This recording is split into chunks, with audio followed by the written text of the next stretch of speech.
예, 여러분 안녕하세요. 영말씀 장사입니다. 자, 오늘은 단어 암기 비법에 대해서 좀 설명을 드리도록 하겠습니다. 일단 암기 능력을 잘할 수 있는 가장 좋은 방법은 무엇일까요? 가장 좋은 방법은 인출 연습입니다. 인출 연습. 우리가 돈만 인출하는 게 아니죠. 우리 생각도 인출합니다. 머릿속에서 생각도 인출하기 때문에 그러니까 여러분 생각을 인출하는 연습. 생각을 끄집어내는 연습 이런 걸 많이 하시고요. 이 첫째는 이제 머리 글자로 공부하는 게 가장 좋습니다. 여러분 그 초등학교 다닐 때 조선시대 왕들 외우는 시간 있었죠? 태정, 태세, 문단세, 예성, 연중, 인명선 이렇게 해서 보통 4-3으로 끊어서 외우죠. 4-3. 4-3으로 끊어서 외우는 게 외우기가 쉬워요. 이렇게 이제 여긴 사이지만 그래서 이제 저는 뭣도 모르고 막 외웠던 적이 있는데 그러니까 그게 이제 다 머리 글자 공부법이었어요. 우리가 넌센스 퀴즈 하나 들어가면요. 태정태세 문단세를 5글자로 무엇이라고 할까요? 정답은 왕입니다요. 입니다. 자, 의존명사가 있죠. 의존명사. 이제 어떤 단어에 붙어서 이 자체로는 쓰이지 않는 의존명사. 이것도 제가 중학교 3학년 때인가 중학교 때 저희 이제 국어 선생님께서 가르쳐 주셨거든요. 지금도 기억이 나요. 이걸 이제 네씩 이렇게 끊어서 여기 마지막은 이제 5개인데 이렇게였어요. 겉대수줄, 바양척체, 듣등대로만큼 족족 이렇게 오니까 절대 잊어버리지 않더라고요. 그래서 의존명사는 어떤 단어에 의존해서 이런 이야기죠. 뭐 먹는 둥, 마는 둥 했다. 이런 것 의존명사죠.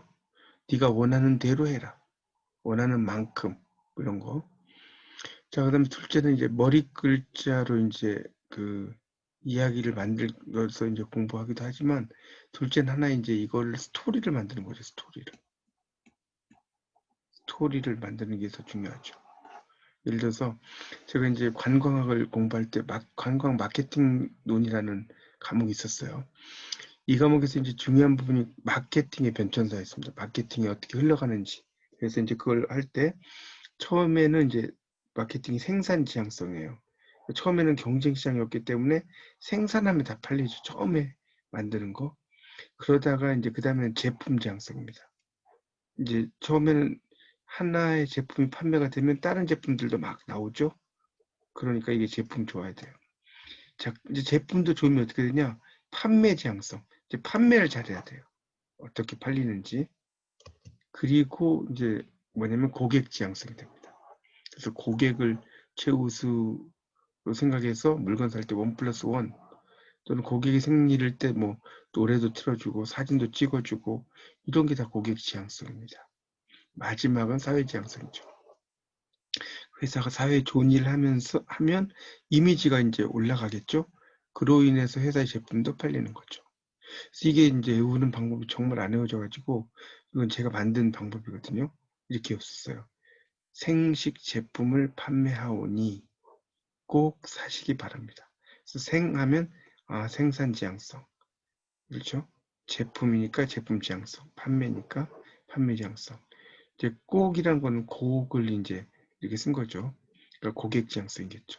사니까 사회 지향성. 이렇게 오니까 이게 제가 관광학을 공부할 때가 한 15년 전이었는데 지금도 기억이 납니다. 이렇게 어떤 머리 글자 플러스 스토리를 가지고 외워라. 그리고 이제 외국어 같은 경우는 한국어 발음으로 생각하며 공부하면 좋은데요. 제가 몇 년 전에 라오스 여행을 한번 한 적이 있는데 그 가이드가 이제 저에게 마지막 날 이제 야시장을 가는 게 있었어요. 그곳에서. 그래서 이제 숫자와 얼마예요 이걸 알아야 된다면서 무료로 강습을 해주시더라고요. 그래서 얼마예요는 라오스어로 타올다예요.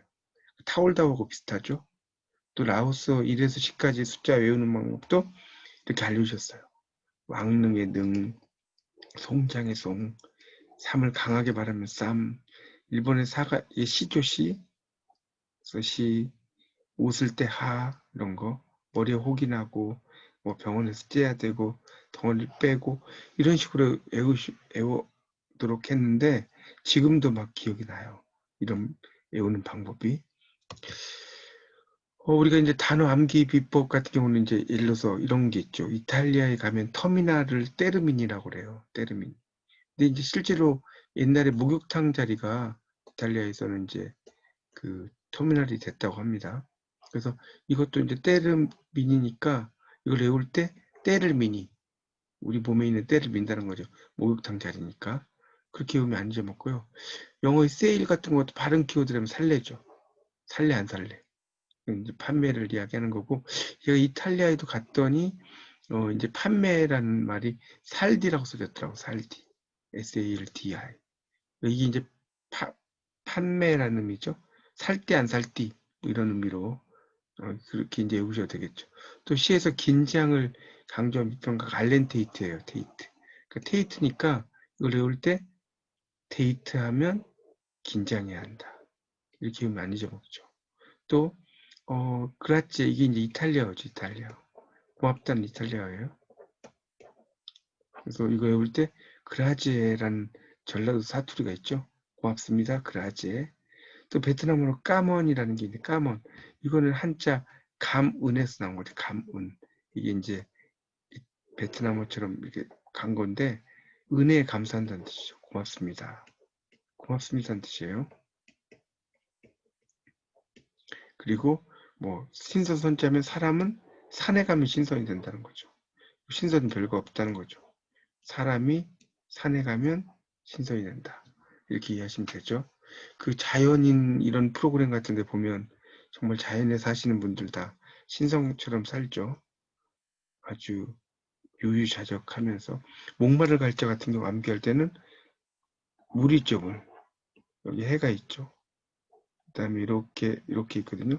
이걸 외울 때는 사람이 이렇게 땅에 이렇게 묻혀 있다고 생각해 보세요.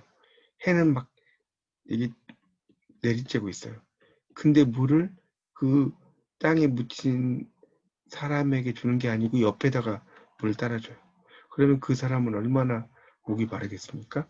이게 목마를 갈자입니다. 이렇게 합리하셔도 돼요. 우리가 이제 그래서 이제 생각을 인출 연습이라고 아까 말씀드렸는데 인출이 안 될 때는 이게 그 혀 끝에서 뱅뱅거려요. 혀 끝에서 맴돈다. 혀 끝에서 맴돈다가 뭐냐면 뭐라카드라. 이 경상도 사투리로 버라카드라죠. 제 처가가 이제 영천에 있는데 우리 장인어른께서 이제 많이 쓰시는 말씀이에요. 버라카드라. 그래서 혀의 끝에 맴도는 거죠. 그 말의 첫 글자가 생각이 안 나서 뭐 긴장하면 이러다가 텐션 이게 가는 거죠. 그런 겁니다. 그래서 이제 이 에빙하우스라는 독일의 유명한 심리학자가 그런 말씀을 했는데, 그러니까 공부하고 나서 바로 복습을 하면 그것들이 바로바로 기억에 남는데 공부해서 바로 복습을 하지 않으면 그것들이 좀 이제 오래 간다는 겁니다. 그런 것들이 있어요. 그 기억을 바로바로 하면 복습을 바로 해라는 거죠. 그러니까 즉각적인 복습을 해라는 거예요. 즉각적인 복습. 여기 나오죠? 처음에 바로 복습을 하면 이렇게 오래 가는데 이게 복습을 안 하면 시간이 갈수록 점점점 떨어지죠. 20% 정도밖에 안 되게 떨어집니다. 그렇죠? 한 달 정도 되면 여기 밑에 보면 elapsed time since learning 나왔잖아요. 학습하고 나서 경과된 시간. 경과된 시간이란 뜻이에요. 점점 시간이 경과되면서 점점 이제 떨어지는 거죠. 자, 그래서 이제 라오스어로 화장실 뭐냐? 홍남이라고 이제 라오스에 가서 배웠는데 홍은 방이에요. 룸이에요, 룸 영어로. 남은 물이에요, 월을. 합하면 물방이죠, 물방. 그죠? 홍남이니까. 뒤에서부터 이렇게 해석하면 영어에서도 화장실 월을 클로짓이라고 하죠. 우리말로 물 취한 거죠. 볼일 보고 나서 물을 내리면 아래로 가죠. 그러니까 또 의미가 같아요. WC가 이제 약자가 되겠죠. 자, 이런 식으로 이제 오늘 그 단어 암기 비법에 대해서 좀 여러 말씀 드렸는데 가장 중요한 것은 머리 글자. 근데 그 머리 글자로만 외우지 마시고 그것을 하나의 이야기를 만들어서 외우시도록 하고 항상 여러분의 생각들을 끄집어내는 연습 이런 것을 많이 하십시오. 돈만 인출하는 게 중요한 게 아니고요.